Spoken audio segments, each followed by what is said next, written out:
El título de este mensaje es Conocimiento, Sabiduría e Inteligencia Espiritual.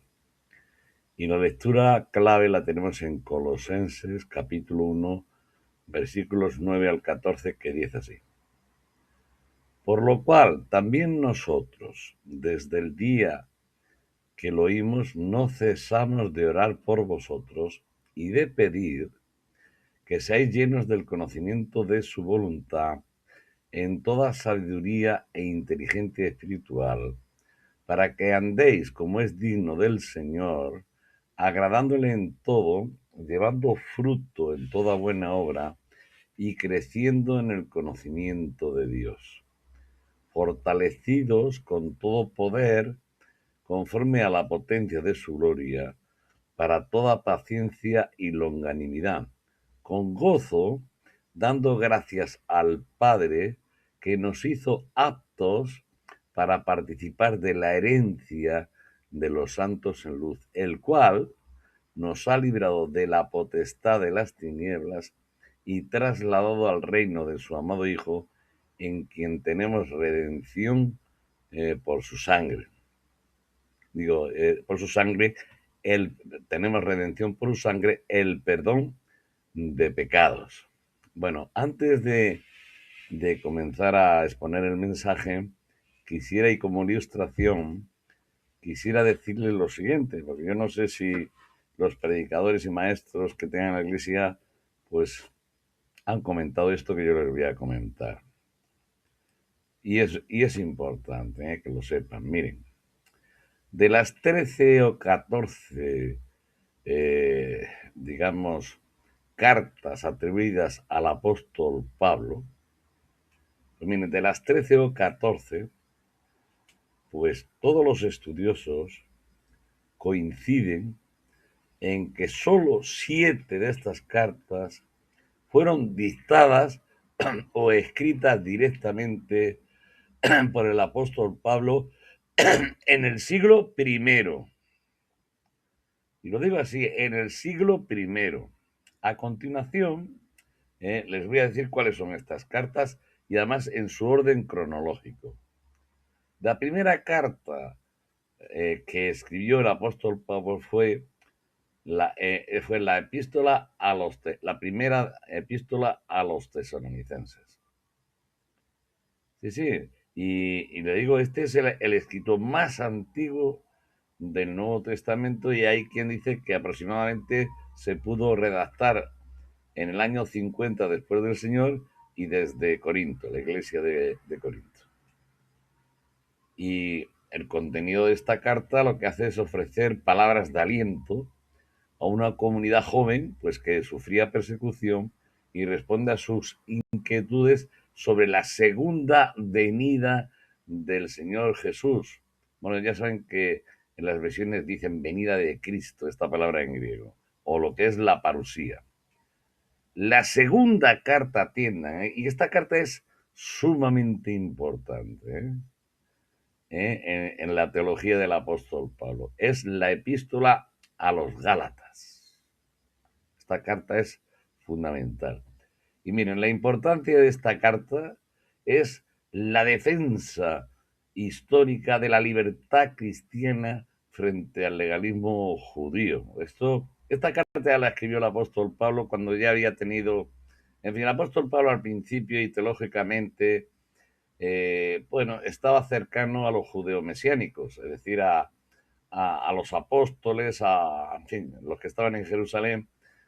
Y la verdad es que iba a las sinagogas y todo esto, y tuvo bastantes problemas con ello, leñe que incluso llegaron a querer matarlo, fíjense, ¿no? Bueno, pues ya en esta epístola a los Gálatas ya cambia radicalmente la teología del apóstol Pablo, y es muy importante porque hace una defensa histórica grandísima de la libertad cristiana frente al legalismo judío.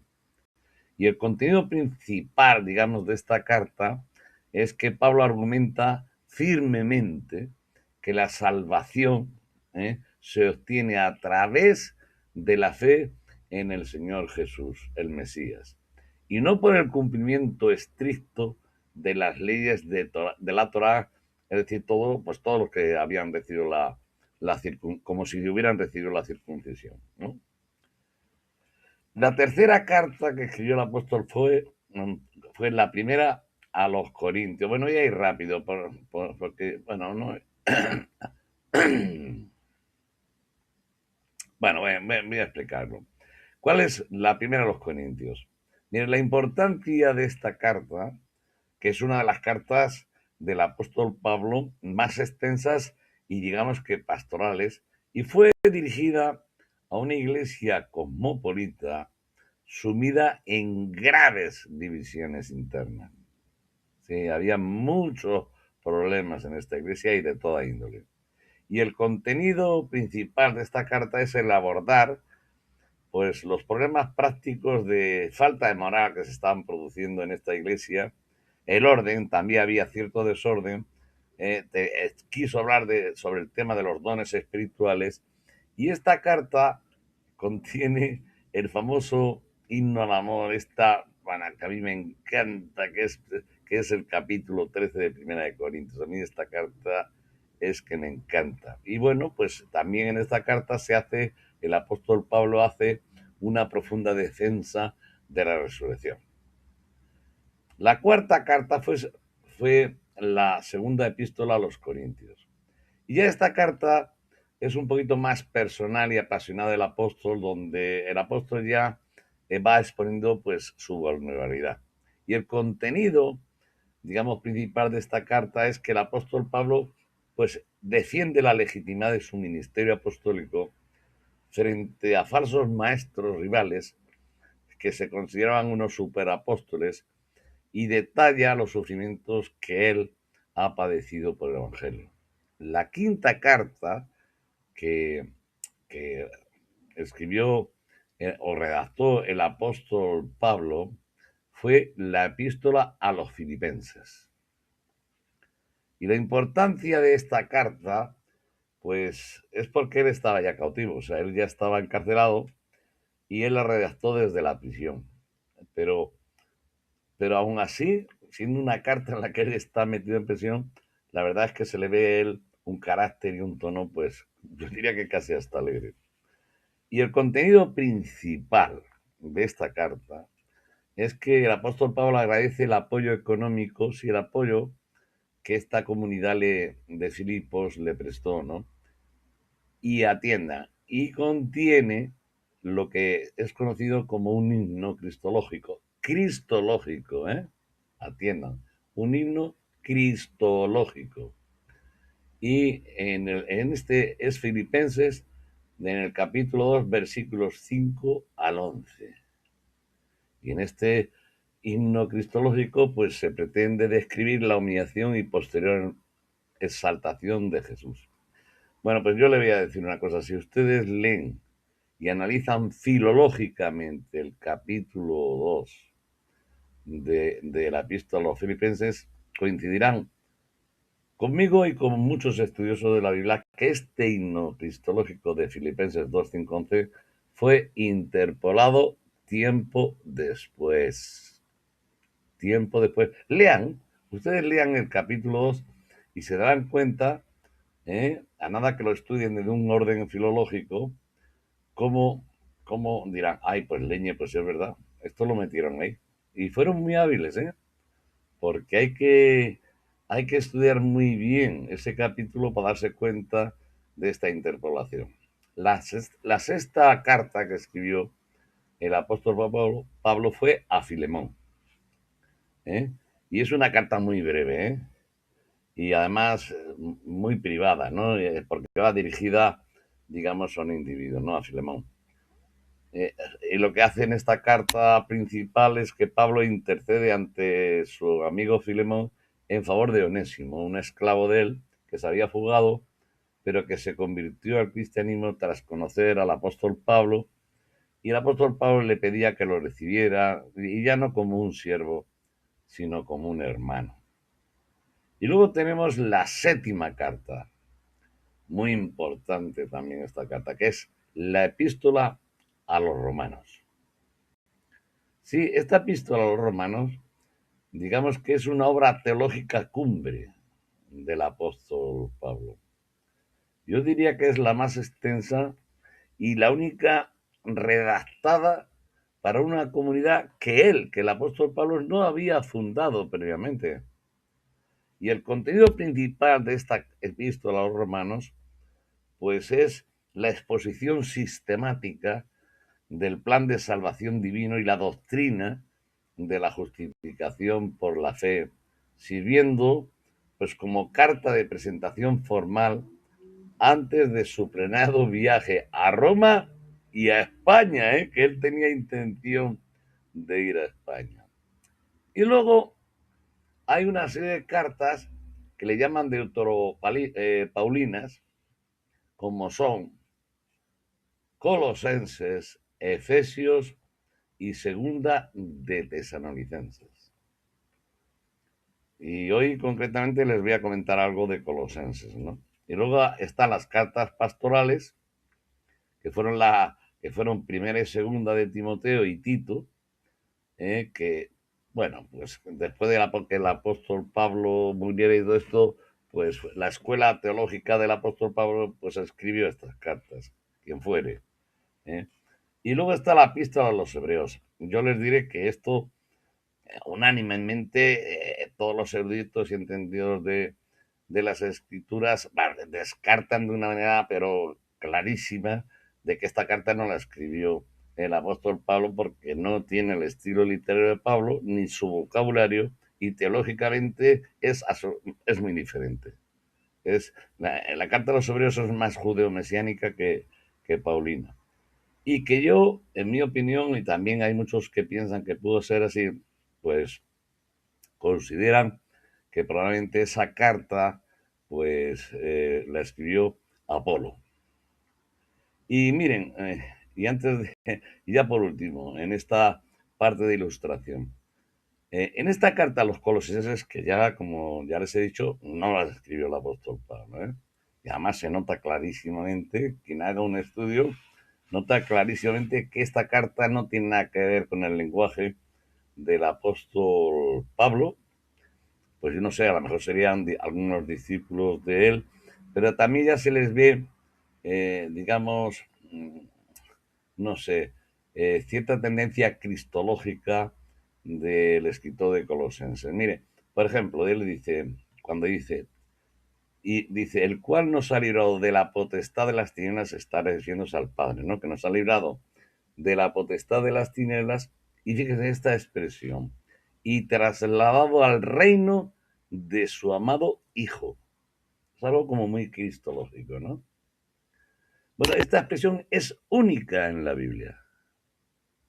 Esto no viene en ningún sitio nada más que aquí, en la carta, digamos, a los colosenses. Y luego dice, en quien tenemos redención por su sangre, el perdón de pecados. Pues miren, queridos hermanos, si ustedes analizan las 7 cartas que los eruditos coinciden que el apóstol Pablo escribió, el apóstol Pablo no es muy cristocéntrico ni cristológico, no, no. Y fíjese si admiraba al Señor Jesús. El apóstol Pablo siempre cuando habla del reino de Dios. Lo dice en Romanos 14, 17, en 1 Corintios 4, 20, 6, 9, 6, 10, en 15, 24. Es que el apóstol Pablo, en las cartas que se le atribuyen a él como redactadas o escritas directamente por él, siempre utiliza la expresión del reino de Dios. Sin embargo, en las cartas que de Paulinas, que no las escribió el apóstol Pablo, pues ya aparecen expresiones, pues ya empiezan a ser un poco cristocéntricas o cristológicas, ¿no? Por ejemplo, en Efesios 5:5 ya dice, ya se utiliza la expresión el reino de Cristo y de Dios. En Colosenses 1:13, el reino de su amado, digamos, Hijo, ¿no? Que acabo de exponerles, pero son mínimas, son expresiones mínimas. Pero fíjense, por mínimas que son, esta cristiandad las utiliza rápidamente. Y ahora mismo, en cualquier cántico que vea ahí, ustedes van a ver al Señor Jesús en su reino ahora mismo, como una majestad, no a la diestra del Padre como intercesor, no, sino ya sentado en su reino en el momento, en el día de hoy. Y ya le cantan cánticos, majestad, en fin, ya habrán oído muchos cánticos. Estoy refiriéndome fundamentalmente a las iglesias más cristocéntricas, que son, sin lugar a dudas, las iglesias protestantes y evangélicas. Bueno, esto, yo quería que esto lo supieran ustedes como ilustración. Y ahora ya, sin más dilación, empezaré a exponer el mensaje. Seáis llenos del conocimiento de su voluntad. Miren, queridos hermanos, como ustedes saben, las palabras son muy importantes, ¿eh? Y no debiéramos de engordarlas con otras sinónimas, como algunos predicadores o muchos tienen por costumbre. Y digo esto porque en muchas ocasiones he observado, y sobre todo en hermanos extranjeros, que no, bueno, que no conocen, hablan nuestra lengua, pero no la conocen bien, y que no diferencian claramente entre ser y estar. Porque miren, yo puedo estar hoy triste, pero mañana gozoso. Sin embargo, si soy un necio, no les quepa la menor duda que también lo seré mañana. En Proverbios 27-22 dice, aunque majes al necio en un mortero, entre granos de trigo majados con el pisón, no se apartará de él su necedad. Su necedad. Por consiguiente, es claro que no significa lo mismo seáis llenos que estéis llenos. Porque miren, uno, seáis significa un estado permanente de existencia, mientras que estéis, como es natural, es algo transitorio o temporal. Llenos, dos, llenos significa pues que contiene todo lo que su capacidad permita. Tres, conocimiento. ¿Qué es conocimiento? Pues es la facultad que tenemos para comprender razonadamente la naturaleza y cualidades de las cosas. Y cuarto, voluntad significa deseo o intención. Así que, queridos hermanos, y dicho esto, y en una reflexión personal, puedo decir que yo conozco la voluntad de Dios expresada en algunos textos inspirados de la palabra, que creo entenderla y comprenderla razonablemente. Y finalmente también creo estar lleno conforme a mi capacidad. Y hasta aquí, queridos hermanos, bien, está muy bien. Pero, pero seáis significa que tiene, todo esto que acabo de decir, tiene que formar parte de mi ser, de mi propia existencia, como una cualidad que defina mi personalidad. Fíjense si es importante las palabras, entenderla en su significado. Vamos a ver. En toda sabiduría e inteligencia espiritual. Miren, el libro de los Proverbios, y como ustedes saben, es todo un tratado que nos enseñan sobre la sabiduría y la inteligencia humana. Pero aquí no estamos tratando sobre la sabiduría y la inteligencia en el ser humano. Aquí no estamos tratando en eso, sino estamos tratando en toda sabiduría e inteligencia espiritual, que es algo muy distinto. En Job 28:28 dice, y dijo al hombre, he aquí que el temor del Señor es la sabiduría, y el apartarse del mal, la inteligencia. El ser llenos del conocimiento de la voluntad de Dios, el ser llenos del conocimiento de la voluntad de Dios, debe llevarnos a la aplicación de estos conocimientos con toda sensatez, prudencia y elegir siempre la mejor de las opciones. Miren, en la Biblia tan solo hay un versículo que diga temor a Dios, solo uno, y se encuentra en el libro de Job y pronunciadas por su amigo Elifaz. En Job 4:6 dice, ¿No es tu temor a Dios tu confianza? ¿No es tu esperanza la integridad de tus caminos?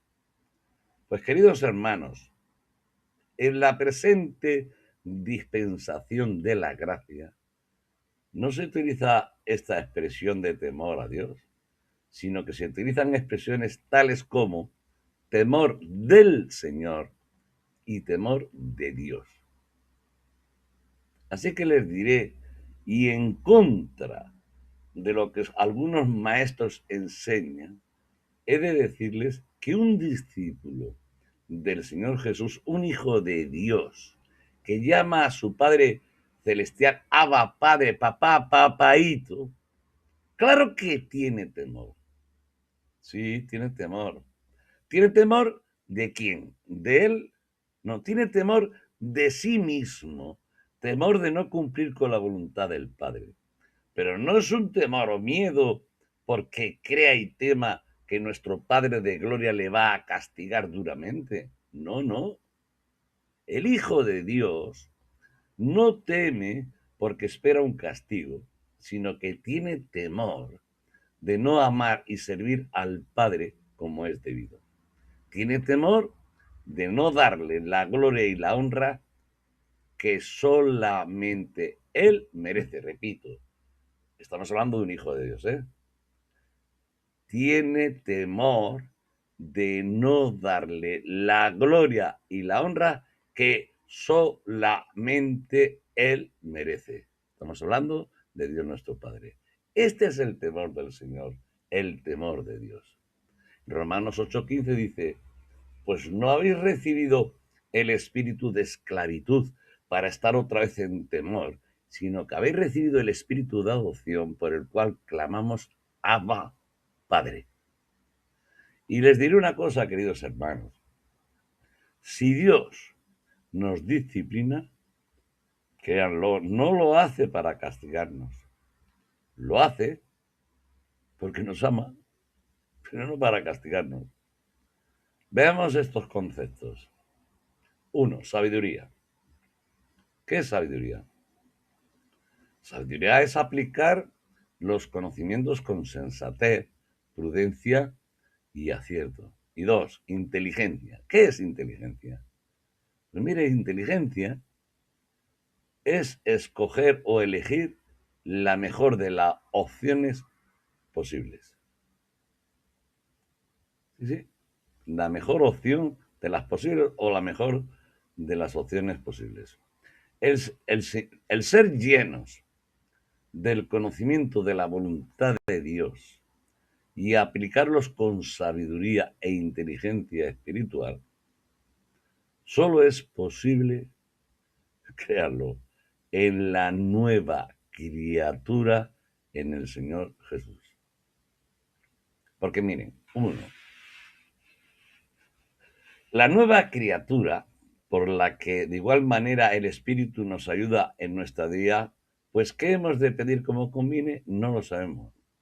Pero el Espíritu, cuando hablamos del Espíritu, le recuerdo, ya no lo voy a repetir. Cada vez que vean esta palabra Espíritu, no piensen en entes persistentes en la historia. Piensen en el soplo, aliento, viento sagrado que procede de Dios. Que en este caso, en la inmensa, es un espíritu de santidad. Bueno, pues el espíritu de santidad, lo que sería el Espíritu Santo, en una traducción que hacen en las versiones bíblicas de hoy en día, la Ruach HaKodesh, Espíritu Santo.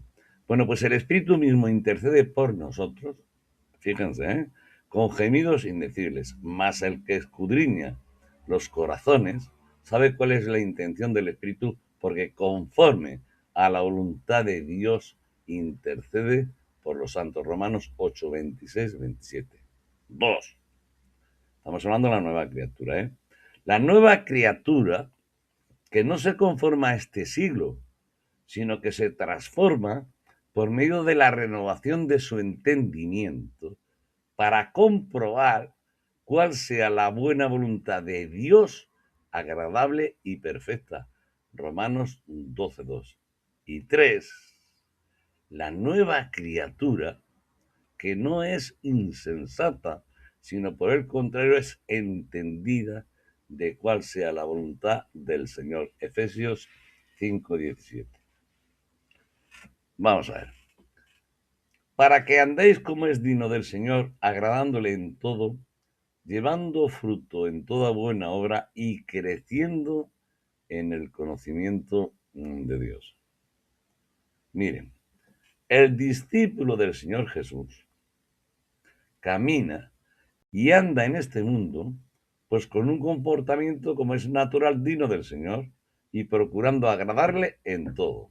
Colosenses 1:10. Pensando siempre en todo lo que es verdadero, todo lo honesto, todo lo justo, todo lo puro, todo lo amable, todo lo que es de buen nombre. Filipenses 4:8. Vamos, seguimos. El discípulo del Señor Jesús no anda como la gente de este mundo, que andan en la vanidad de su mente y en las tinieblas, Efesios 4:17, sino por el contrario, y siguiendo al Señor Jesús, anda en amor, cumpliendo los mandamientos de Dios y andando como hijo de luz en la luz de la vida. Juan 8:12. El discípulo del Señor Jesús anda en paz, en edificación, en el temor de Dios y fortalecido por el Espíritu Santo, vuelvo a repetir, por este soplo, aliento y viento sagrado de santidad que procede de Dios nuestro Padre. Porque no anda conforme a la carne, sino conforme al Espíritu. Romanos 8:1. El discípulo del Señor Jesús anda como es digno de la vocación con que fue llamado. Efesios 4:1. Digno del Evangelio del Señor Jesús. Filipenses 1:27. Y estando en comunión con Él, permaneciendo en Él y andando como Él anduvo. Primera de Juan 1:6 y Primera de Juan 2:6. El discípulo del Señor Jesús es aquel que creado por medio y en el Señor Jesús es hechura suya para buenas obras, las cuales Dios preparó de antemano para que andemos en ellas, Efesios 2:10, y para que no sean sin fruto, Tito 3:14. Y el discípulo del Señor Jesús, esta nueva criatura en él, anda y camina hacia la perfección, en función del crecimiento que tenga en el conocimiento de Dios. Así que, mis queridos hermanos, si se nos preguntara qué es Dios, estoy seguro que cualquiera de nosotros tendríamos respuestas tales como: Dios es amor, Dios es luz, Dios es santo, Dios es justo, Dios es fiel, Dios es todopoderoso, Dios es espíritu, etc. Claro, son expresiones que hemos leído en la Biblia y oído en muchas ocasiones. Pero, queridos hermanos, y ustedes lo saben, para conocer a una persona no basta con leer lo que ella escriba o escriban de ella. Para conocer a una persona es preciso, vivir con ella. Del mismo modo, para crecer en el conocimiento de Dios, no basta con leer u oír que Él es amor. No, no. Nosotros conocemos el amor de Dios porque hemos experimentado y vivido, sí, hemos vivido su amor y misericordia para con nosotros. El discípulo del Señor Jesús, esta nueva criatura en el Señor Jesús, crecerá en el conocimiento de Dios en función de la comunión que tenga con el Señor Jesús. Sí, porque ha de tener la mente del Señor Jesús y llenando su corazón, pues de su amor, de su misericordia, de su bondad, de su mansedumbre, de su templanza, de su humildad, de su obediencia, de su fidelidad, de su lealtad, de su compasión, etcétera, etcétera, etcétera. El único modo de andar como es digno del Señor, agradándole en todo, llevando fruto en toda buena obra y creciendo en el conocimiento de Dios es si el Señor Jesús vive en nosotros.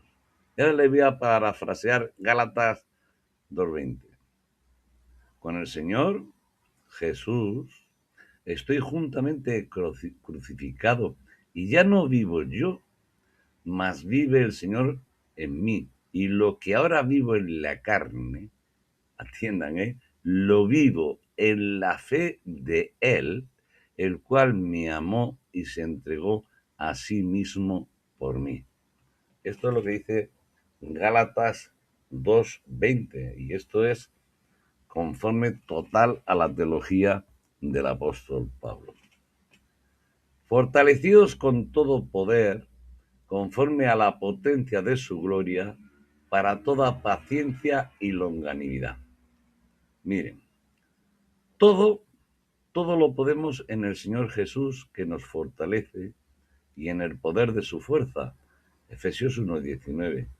Porque Él, el Señor Jesús, es poder de Dios y sabiduría de Dios. 1 Corintios 1:24.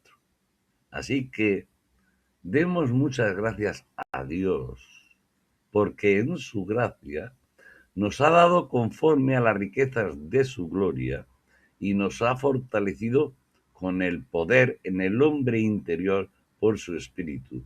Nos ha fortalecido por el Espíritu Santo. Efesios 3:16.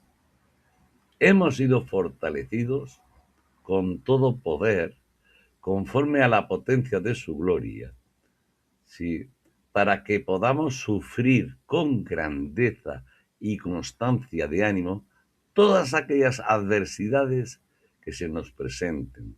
La tribulación y adversidades producen paciencia, y la paciencia prueba, y la prueba esperanza. Romanos 5:4. Fe es la certeza de lo que se espera y la convicción de lo que no se ve. Hebreos 11:1. Por ello, esperamos lo que no vemos. Con paciencia lo aguardamos. Romanos 8:25. Y la palabra nos consuela para que tengamos esperanza. Romanos 15:4. Debemos afirmar nuestros corazones en el Señor Jesús para que tenga la paciencia su obra completa, para que seamos perfectos y cabales sin que nos falte cosa alguna. Santiago 1:4. Con gozo, dando gracias al Padre que nos hizo aptos para participar de la herencia de los santos. Bueno, vamos a ver. Esta herencia de los santos en luz es una herencia en la que todos nosotros participamos tras haber creído en el Señor Jesús, alcanzando redención y perdón de pecados. Todos nosotros, los hijos de Dios, los discípulos del Señor Jesús, hemos sido sellados con el Espíritu Santo de la promesa, que es las arras, es decir, es la garantía de nuestra herencia. Sí. Hemos sido sellados con ese soplo, aliento y viento sagrado de santidad que está dentro de nosotros y nos da la fuerza y el poder para cumplir con la voluntad y propósito de Dios nuestro Padre. En Él, esto dice Efesios 1:13-14, dice, en Él también vosotros, habiendo oído la palabra de verdad, el evangelio de vuestra salvación, y habiendo creído en Él, fuisteis sellados con el Espíritu Santo de la promesa, que es las arras de nuestra herencia, hasta la redención de la posesión adquirida para la alabanza de su gloria. Y es seguro que en muchas ocasiones seguramente hemos pensado, ¿cómo será nuestra herencia eterna? Y les diré lo siguiente, mis queridos hermanos, dejando al margen toda teología, ¿eh? Es mi convicción, yo estoy hablando ahora a título personal. Cuando el espíritu que Dios me dio vuelva a Él, vuelvo a repetir, esto es una convicción personal, ¿eh? Es opinión. Por eso lo digo que estoy al margen de toda teología. Bueno, que cuando el espíritu que Dios me dio vuelva a Él, yo estoy convencido, totalmente convencido, que entraré en la dimensión del poder absoluto en sabiduría suprema. Es decir, en el seno de Dios, junto al Señor Jesús y demás coherederos para vida eterna y conociendo como fui conocido. Esto es una convicción personal mía. Dios les bendiga grandemente.